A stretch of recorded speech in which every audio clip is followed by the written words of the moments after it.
فتعلم وعلم أبنائك وعلم زوجتك ومن حولك لكي يستطيعوا أن يدفعوا مثل هذا الضلال.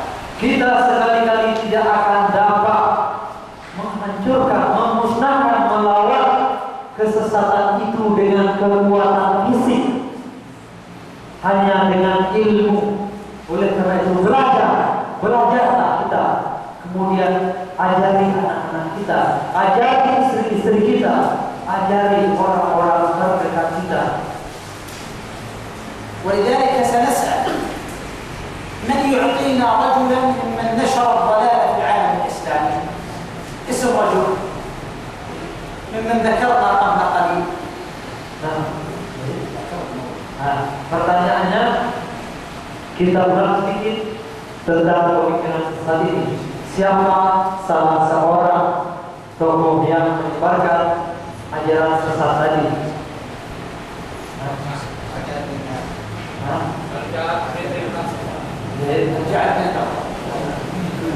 ورجل آخر نريد رجل آخر، هناك رجل آخر.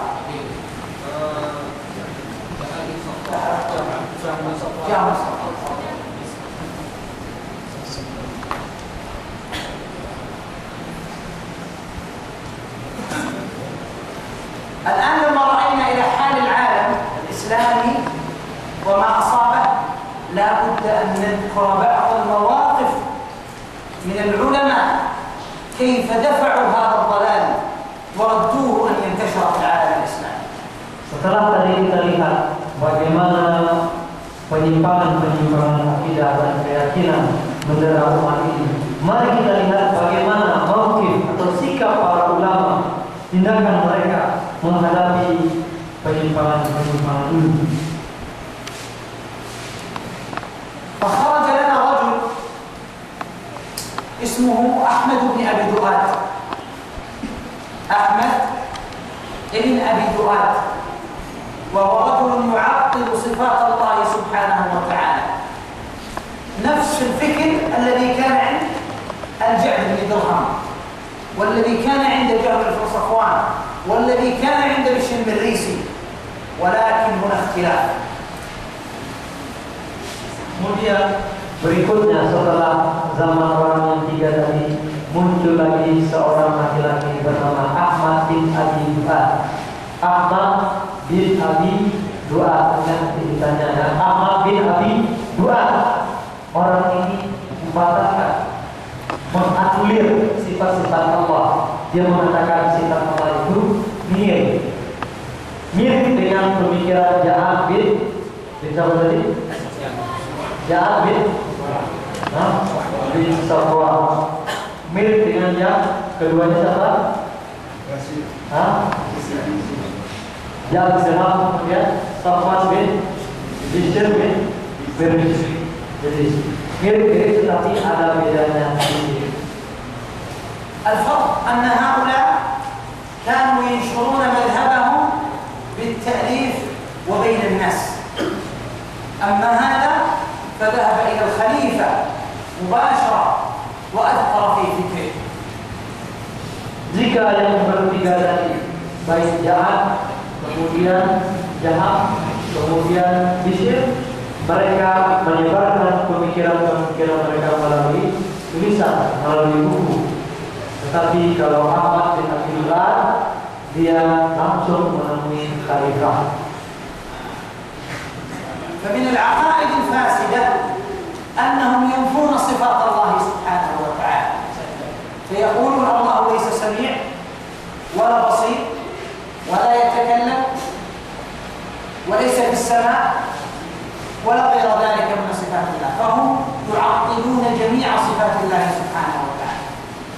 Di antara keyakinan mereka yang menyimpang, menganulir, membatalkan semua sifat-sifat Allah.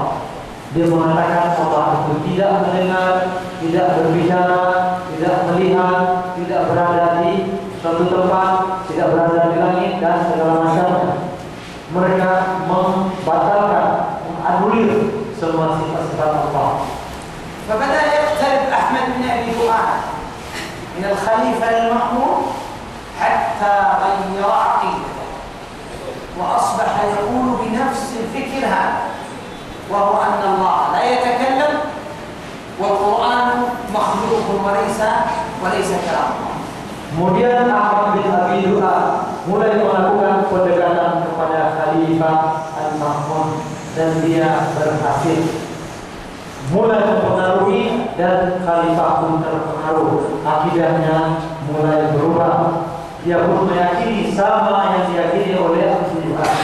Dia mengatakan Allah tidak berkata-kata, Allah la yatakallam, dan Al-Quran ini bukan kalam Allah. Al-Quran adalah makhluk kata Al-Ma'mun.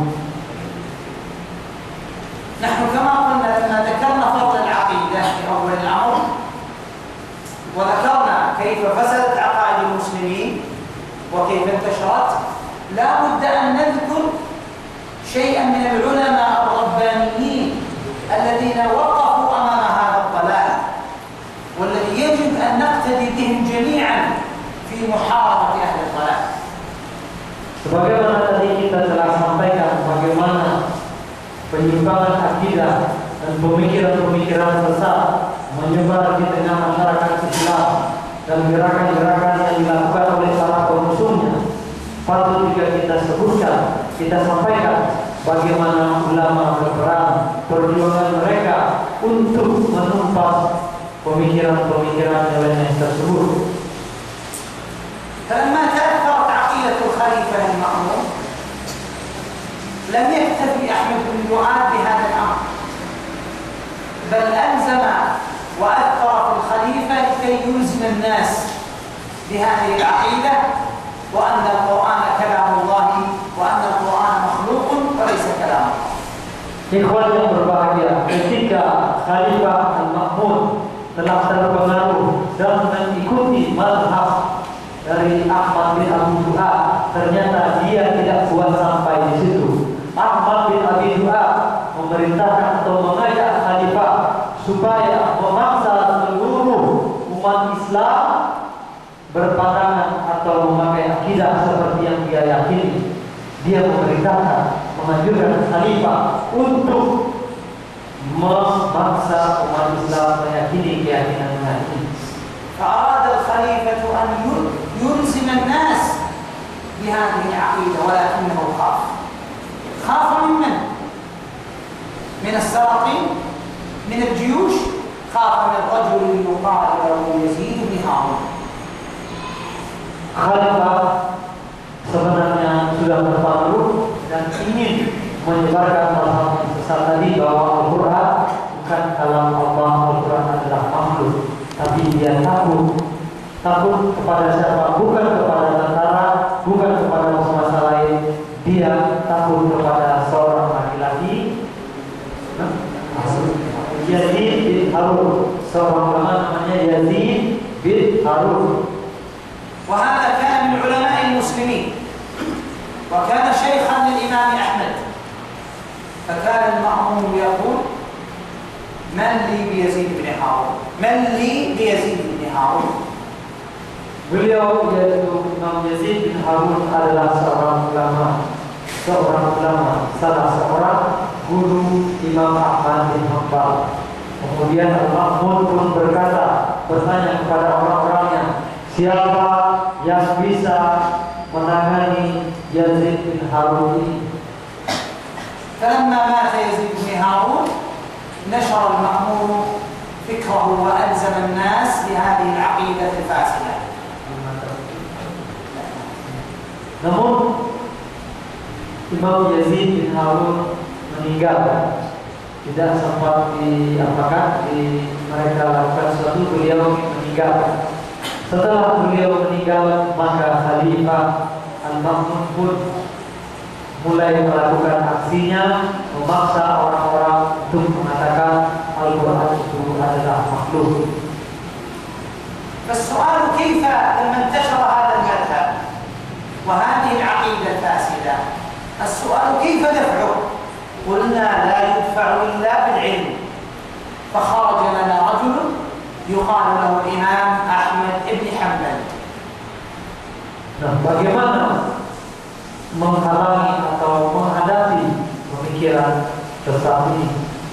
Maka sebagaimana kita katakan, pemikiran-pemikiran yang menyimpang tadi tidak bisa dilawan dengan kekuatan fisik, harus dengan ilmu. Dan pada saat itu muncullah seorang ulama lain, yaitu Imam Ahmad bin Hanbal. فثبت الإمام أحمد وسقط الناس في هذه العقيدة الباطلة، منهم من سقط خوفا ومنهم من سقط تأثر بهذه الفساد، بهذه العقيدة الفاسدة. Imam Ahmad bin Hanbal bertahan dengan akidahnya, sementara orang-orang lain sudah terpengaruh, sudah menerima. Ada yang menerima karena terpaksa, diancam, karena terancam akhirnya dia terpaksa menerima, dan ada yang menerima karena telah terpengaruh.